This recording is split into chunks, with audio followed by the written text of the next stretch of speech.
కూడా గ్రామాల్లో అలర్ట్ గా ఉండాలని చెప్పని మీకు తెలియజేసుకోవడం జరుగుతుంది. రెండోది ఏంటంటే ఆల్రెడీ ఈ రోజుకే మడ్డు వలస రిజర్వాయర్ సంబంధించి ఓవర్ ఫ్లో అవుతుంది.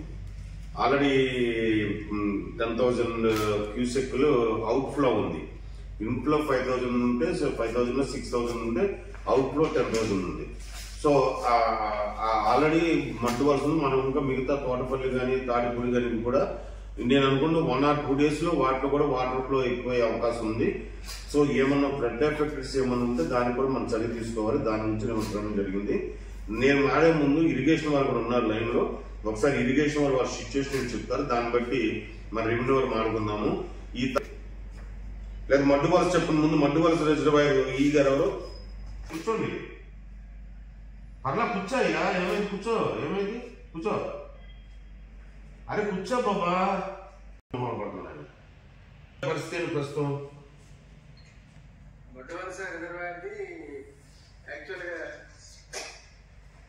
ఇంట్లో ఏమో 5,100 ఉంది సార్.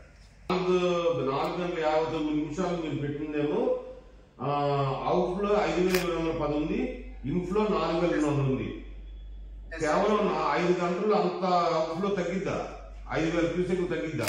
కరెక్టేనా మీరు పెట్టేది? 2 గంటల్లో మీకు అట్లా కదండి. మీరు 12 గంటలు పెట్టిన దాంట్లోనేమో అవుట్ ఫ్లో 7,800 చూపిస్తున్నారు. మీ ఇరిగేషన్ 2019 చూపేది ఉంది కదా.